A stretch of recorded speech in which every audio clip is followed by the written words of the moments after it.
Buffalo, we have a problem. Or do we? Because right now, Bills Mafia is staring at a picture of Keon Coleman clomping around one Bills drive in a giant black walking boot, and everybody's brain is going straight to the worst-case scenario. Is the breakout receiver done before the season even starts? Is this offense about to be running on fumes at wide receiver?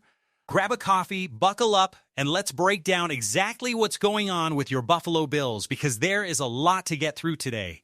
Some scary, some hilarious, and some genuinely exciting if you're a fan of this defense. Let's start with a headline that's got everybody talking.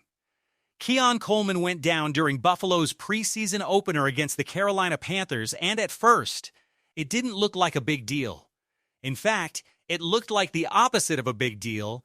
The man caught a touchdown from Josh Allen, flashed exactly the kind of confidence and swagger the Bills have been begging to see from him, and walked off looking like a guy who just turned a corner in his career. Then Tuesday practice rolled around, and there he was. No cleats, no routes, just a walking boot on his right foot and a whole fan base collectively holding its breath. According to NFL Network insider Cameron Wolfe, Coleman has been diagnosed with a sprained foot and toe. Now, before you spiral into full panic mode, take a breath, because the early word out of the building is that this is not viewed as a long-term disaster. Head coach Joe Brady, when asked about it, didn't exactly sound like a man losing sleep. He downplayed the severity, and by most accounts, the belief inside the organization is that Coleman will have plenty of time to get right before the games that actually count. Here's some added context that should make you feel a little better. Historically, the Bills have handled these lower body, foot, and toe injuries about as well as any team in the league. On average, when a Buffalo player suffers a foot or toe issue, they miss less than half a game of actual playing time.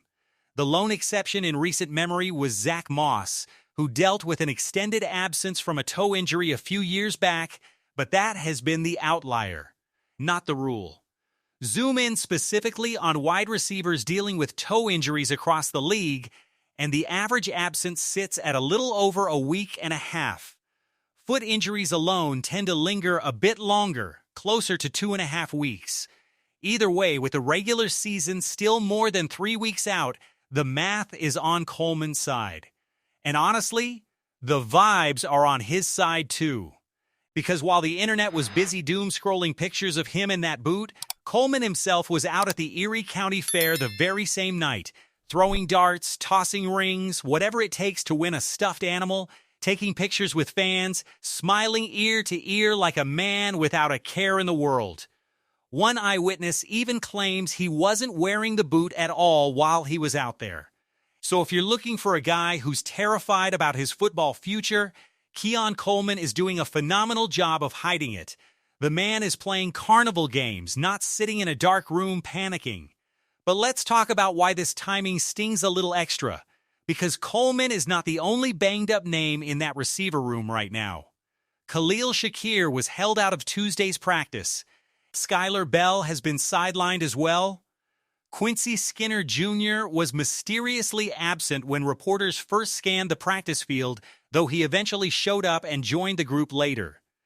Add Coleman to that mix, and suddenly the position that was supposed to be one of Buffalo's deepest strengths this year is looking a little thin heading into the heart of training camp. That, of course, opens the door for somebody else to step up, and all eyes are turning toward Josh Palmer. Remember him? The Bills handed Palmer a $30 million contract this offseason, and outside of a few flashes, we really didn't see enough from him in year one in Buffalo. Well, this might be his moment. Palmer is currently locked in a legitimate battle with Coleman for that outside wide receiver 3 role, and with Coleman sidelined and banged up, this is exactly the kind of window a guy on a big contract needs to seize. That said, it was a little curious that Palmer didn't get many first-team reps in that Carolina game. So how this competition shakes out over the next few weeks is genuinely one of the more fascinating subplots of Buffalo's training camp. Now, the good news, because it's not all doom and gloom around here today, folks, DJ Moore, who gave everybody a scare with an ankle tweak, was back in full pads and running routes on air with Josh Allen on Tuesday. He looked smooth. He looked like he was cutting just fine. The Bills are clearly being cautious with him, keeping him out of full-team drills for now, but this is a classic case of a team protecting its number one option rather than nursing a serious injury. With the receiver room already stretched thin, the last thing Buffalo needs is to push DJ Moore back into live reps he doesn't need in meaningless preseason football. Don't expect to see much of him the rest of this preseason, and honestly, that's exactly how it should be. Let's swing over to the secondary for a second, because there's more good news brewing there. Safety Cole Bishop, who had been dealing with a mystery lower body injury that the team never fully clarified, was back in full pads and running through drills. Same story for Max Hairston, who's been managing a groin injury, one of those nagging issues that carries a real risk of flaring back up if you push it too soon. Both players looked like full participants in Tuesday's practice, which is exactly the kind of trend Bills fans want to see as the calendar creeps closer to Week 1. All right, let's shift gears completely, because the defensive side of the ball has an entirely different energy right now, and it all starts with new defensive coordinator Jim Leonhard. This is a man who is either about to be the best hire this organization has made in years, or he's going to coach one electric season in Buffalo and get scooped up by some other team for a head coaching gig. That's the buzz around him. And honestly, watching how aggressively he's reshaping this unit, it's easy to see why people are talking that way. One of the more entertaining wrinkles this preseason, Leonhard hasn't even decided where he wants to call plays from. For most of his career, he's called games from up in the booth. This year, he's flipping the script and trying it from the sideline instead, just to see what feels right. His plan is to feel it out through the preseason and make a final call before things get real. Whatever gets the best version of this defense on the field, that's the right call, and it sounds like Leonhard is approaching it with exactly that kind of open mind. Now let's get into the players, because Leonhard had plenty to say.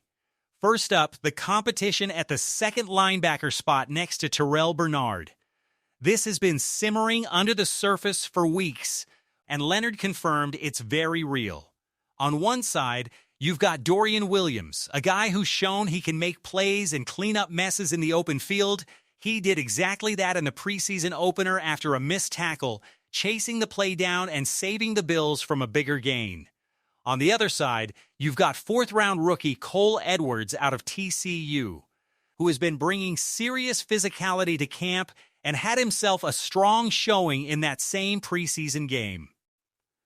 Leonhard made it clear he loves what he's seeing from both of them, calling it an awesome battle, and it sounds like this isn't going to be a situation where one guy wins the job and the other rides the bench. Expect both of these linebackers to rotate in heavily this season. Then there's Deone Walker, and if you haven't heard this name yet, write it down, because Leonhard could not stop gushing about him. He praised Walker's dynamic ability, saying the coaching staff is going to have fun moving him around to different spots up front, and specifically pointed out how well Walker processes what's happening around him in real time. That's coach speak for this guy, is smart and instinctive, which is exactly what you want from a young defensive lineman who's about to anchor the interior of this defense. Based on what we saw against Carolina's backup guards in the opener, Walker looks like he's going to be a problem. Tackles for loss, sacks, the kind of disruption that throws entire offenses off rhythm. Don't be surprised if Deone Walker is a household name in Buffalo by the time this season wraps up. Leonhard also opened up about Terrell Bernard, and this one's interesting because it's less about physical talent and more about mentality. According to Leonhard, Bernard is almost too smart for his own good out there, so locked into what he's supposed to do within the structure of the defense that it sometimes gets in the way of him just playing fast and reacting. Leonhard's biggest coaching point with him has been getting him to turn his brain off a little, trust his eyes, and play free instead of overthinking every single read. It's a subtle shift, but if it clicks, Bernard could take a real leap this season. And look, we have to talk about the elephant in the room here. Former defensive coordinator Bobby Babich now roaming the sidelines as a defensive assistant for the Green Bay Packers. Bills fans watched an entire season of this defense sitting back in coverage, letting opposing offenses convert third and long after third and long, seemingly without ever making a real adjustment. It was maddening. It was predictable. And it is, thankfully, in the past. Buffalo clearly saw the writing on the wall and went out and got themselves a coordinator in Jim Leonhard who wants to bring pressure and take the fight to opposing offenses instead of sitting back and hoping for the best. Good luck in Green Bay, Bobby. You're going to need it. Back to the good stuff. Leonhard also had praise for Jordan Hancock, who's been moved to the nickel cornerback spot, which, by the way, is exactly where he played at Ohio State when he won a national championship there.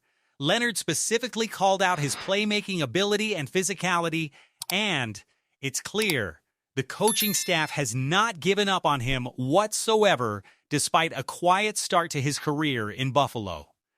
Playing in the box, in the flat, reading and reacting instinctively, that's Hancock's game.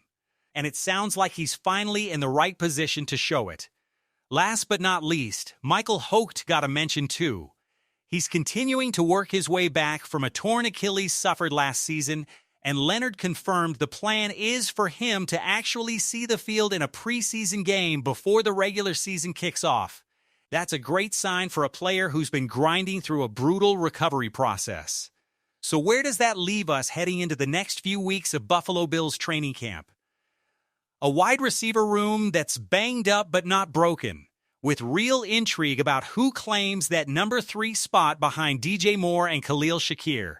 A defense that's being completely rebuilt in the image of an aggressive, attacking coordinator who isn't afraid to shake things up, literally down to where he stands on game day. And a fan base that, despite the injury scares, still has every reason to be excited about where this team is headed. Now it's your turn, Bills Mafia. Which defender are you most fired up to watch this season? Is it Deone Walker? Is it the linebacker battle? Or is it somebody we didn't even mention? Drop it in the comments below. I want to hear every single one of your takes. And if you're already tired of this injury bug hovering over your Buffalo Bills before the season has even started, smash that thumbs up, like this video. And let's manifest a healthy year for this football team. Make sure you're subscribed so you never miss a single update through the rest of this preseason and into the regular season. That's going to do it for today's show. As always, let's go Buffalo.